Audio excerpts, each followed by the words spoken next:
Good day, folks. Today I'm doing a video about the ultimate recycler. This creature can basically turn anything into something nutritious and valuable for your soil.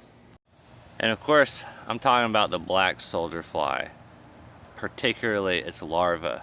And so I'm going to go over my system, how I do it, my results, and just the way I turn basically what would be waste and pretty quickly turn it into compost. So this is my black soldier fly larva bin. It's about 2.5 by 2.5.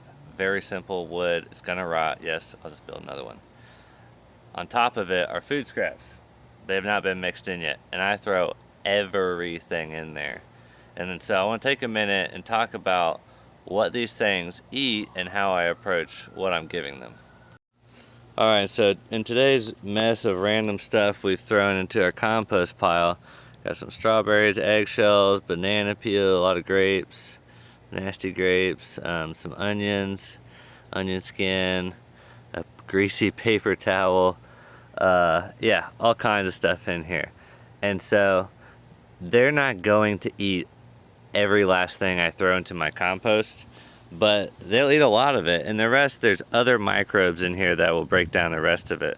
So let's dig around in here, let's check out what they're doing under there. And you'll notice there's some flies on the top, but once we get under, we really don't see many housefly larvae. Oh, there's a chunk of watermelon right there. So you can see there's our black soldier fly larvae, and they are going nuts on this watermelon rind. They really seem to like watermelon rinds for some reason. And so basically the denser things, like we've got some peanut shells and eggshells, they're gonna go slower on this. But if we dig through here, what we'll find is we don't really see a lot of this. And we mix in probably about a small bucket full every day. And we get some eggs. There's some eggshells that persist, like right there's some eggshells. But anything that's fleshy gets devoured.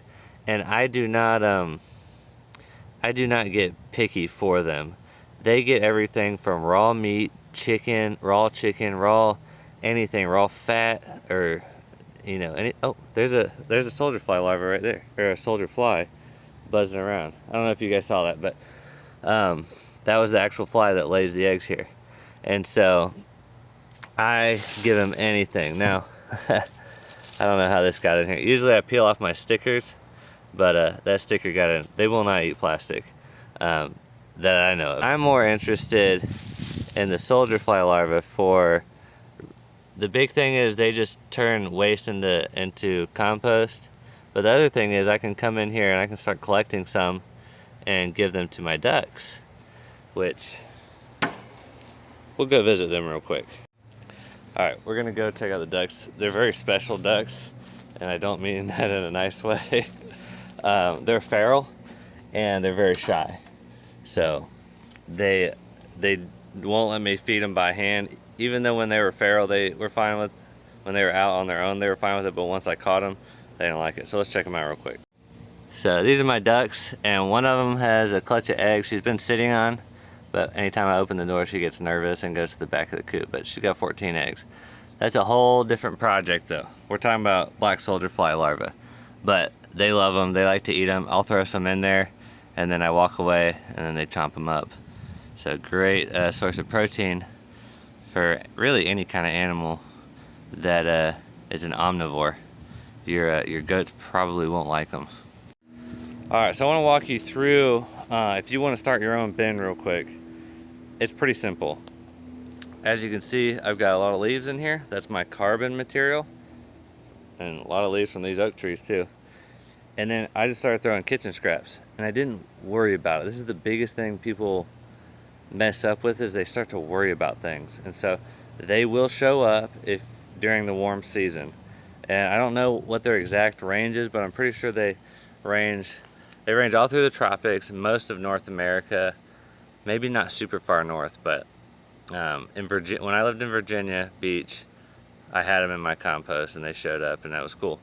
So it's just it's a warm season thing, and you just have to wait for them. So I just start composting, and there's other microbes in there that will begin breaking things down for you. But the black soldier fly larvae are going to expedite that process quite a bit, and they are something you can very quickly takes to your scraps, turns into protein, something that you can feed some animals, some chickens, ducks, or pigs.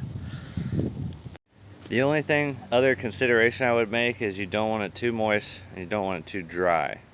But I would tend more towards dry, especially as you can see my compost, more towards dry than I would wet.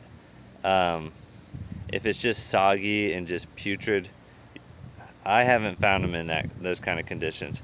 But they're not super picky, so I wouldn't worry too much about that. But I did have a guy ask me about why he didn't have anything in his compost pile, and he didn't have any carbon source, which would dry things out or make them less wet. And so that was my suggestion for him, was you need to add some carbon to the mix. It's going to help keep things dry and give them a little bit more of a substrate rather than just wallowing in rotten kitchen scraps. So to conclude, if you need little chunks of protein to break things down for you, this is something to consider and think about, and nurture a little environment that they're going to excel in. And so you can get rid of your waste and create little nuggets of protein to supplement the feed for other animals. So very simple. Hope this encouraged you to go do it, and you guys grow lots of yummy food in your backyards. All right, have a great day, everyone. Bye.